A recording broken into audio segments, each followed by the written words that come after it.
Proud to be here tonight. I think I'm back home.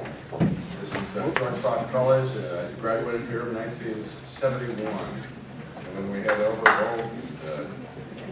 Albert Wolf and Hector Munn and Dr. Chittick, which I have a great deal of respect for. And over here at this at the science building, I was busy doing research projects on cats. I used to put electrodes into their brains. Dr. Wolf would walk in and say, "What are you doing?" And I said, "I'm stimulating electrodes behavior." And he'd say, "You can't do that." I said, "Well, that's what I do, sir. You can't do it." And I wanted to do it more. There's got to be a relationship between biology and cats and behavior, you know. And Dr. Wolf never gave A's out very much. He had to work at it to get an A out of it. Dr. Wolf, I think I got an A+ out of him. So it's a pleasure to be back here at George Fox. You know, if you're running for governor, you're going to talk about certain things, you know, in this nation that we're losing it. We're losing our freedoms. A friend of mine, Bill Bellamy, who's traffic safety commissioner, state of Oregon, 4 governors. He came in one day and he said, you know, well, how we're losing our freedoms is through judicial violation of our Constitution. Judicial.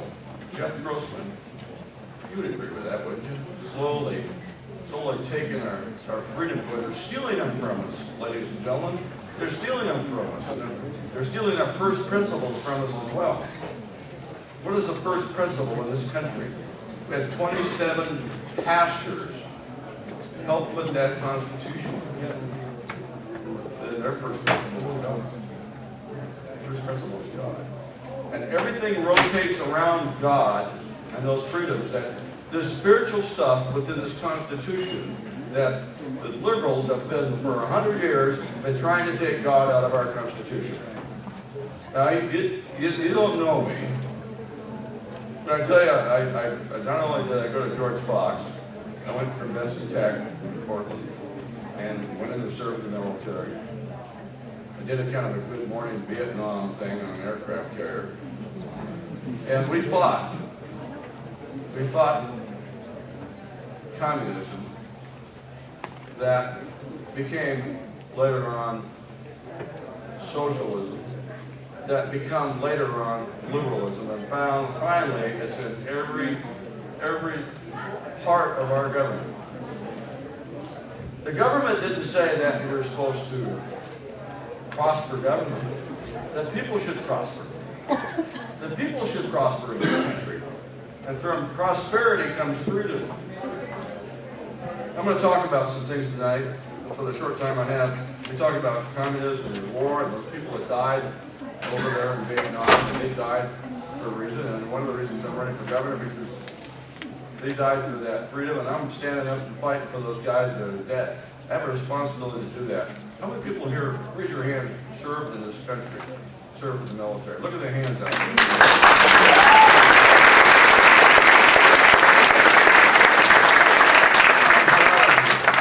You know, we should be proud of America. You should be able to say in this country, I love God and I love America. I want to talk to you briefly about jobs, the economy, the education. I'm going to take them on one at a time. The environment, the unions in this country. Let's just go kind of go on down the line. Anyway, and first of all, jobs. I'm a CEO. I'm a CEO. I'm a CEO. I've been a CEO for 29 real years. I developed some of the first moving map technology in this country. I own 5 patents on that, and I'm proud of that. I fly an aircraft that helps me navigate that airplane around. I get to see all of the Canada and Oregon, and I know what Oregon looks like and how to fix it and what problems it has. I understand being in the business and a businessman. I have a 45,000 square foot facility. I sign lots of checks. I used to have 17,000 stores I supplied products from, and I developed products to sell at those stores. H-Harbor, Hyundai, HWI, Home Depot. That's a real CEO. And I had to balance the budget. Okay, and I didn't have any money in my pocket. I started with a small amount, $50,000. I had a little bit more than Al had. $50,000. Okay, and I always kept it. And I paid for the company as I went along. I didn't go out and borrow a bunch of money. I borrowed nothing. Just the 50 grand I had in my pocket that I earned. Okay, and we built that company and paid aside, did payroll. And the government was always there with their hand out. And the government gets bigger and bigger when you have their hand out. So how are you going to get jobs? Why are businesses leaving Oregon? Because the taxes. Tax structure people live with. For all the harassment from the DQs and the EPAs and the OSHAs, okay, that basically try to extort money from the companies so they can keep their social programs going. That's part of it. It's a runaway train that has to be stopped and broken. You want the economy, you want to bring people back here? I'll give you a solution. Start making some tax-free areas in Oregon and bringing those businesses back here, and they'll hire people that will hire people and give them health programs and retirement programs, and government won't need to do it.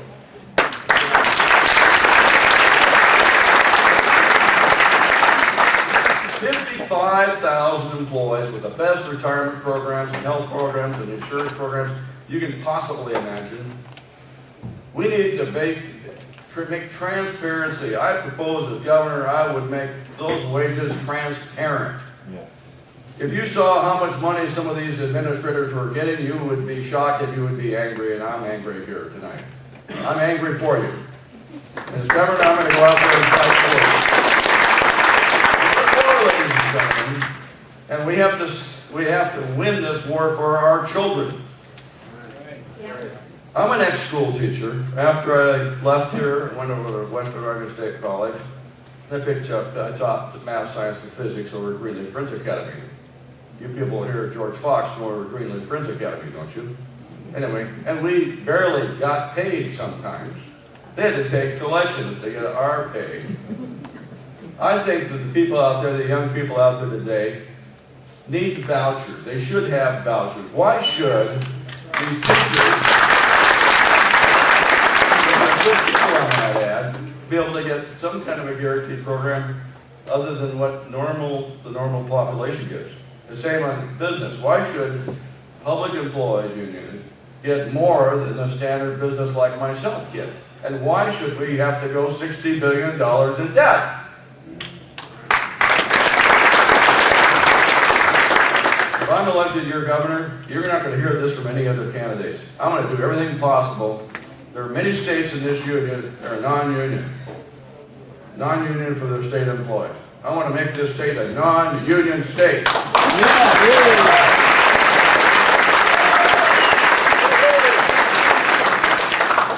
You want to know about global warming? I'm a scientist. You're looking at the guy who sees it all, flies the glaciers up north and everything. I'll tell you about global warming. We had a catastrophe 3,300 years before Christ. I believe it's some of the stuff that Donald Chittick preached. Okay, we're not having a CO2 problem. We have global deforestation, which may have changed things slightly, but there's no global warming going on in this country.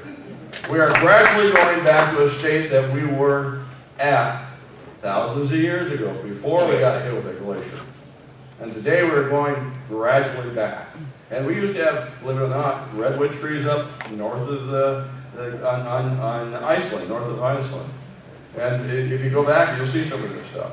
Anyway, in the history, you can see materials from that. Anyway, just to answer that question, and guns, I'm pro Second Amendment rights. I have a lot of my own guns.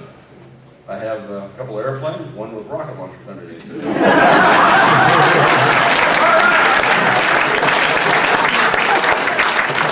ATF said we had to fix that.